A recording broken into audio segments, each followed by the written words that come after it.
Hello, I am Pankaj Sharma from PM Expert. In this video, we will understand attended and unattended bots in robotic process automation and see which one to choose for different tasks. First, what is a bot? In RPA, a bot is a software program that does repetitive work. Now, let's compare the two main types, attended and unattended. An attended bot is like a digital assistant sitting next to you. It runs on your computer and you must start it. It often asks for your input, for example, which folder to save a file in. Unattended bots are like back office workers. They run on servers or in the cloud, start on a schedule, and complete tasks without any human input. Let's compare them quickly. Attended bots work with a human and are triggered by a person. Unattended bots work alone and are triggered by schedules or events. So which one should you use? If a human must make a decision during the process, choose an attended bot.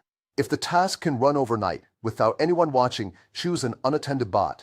Now, let's do a quick time-saving example. Suppose a human takes 10 minutes to process one invoice and an unattended bot takes 2 minutes. The time saved per invoice is 8 minutes. If we have 1,000 invoices, the total time saved is 1,000 times 8, which is 8,000 minutes. Then convert that to hours by dividing by 60. So, an unattended bot can save over 133 hours of manual work. That's the power of automation in RPA.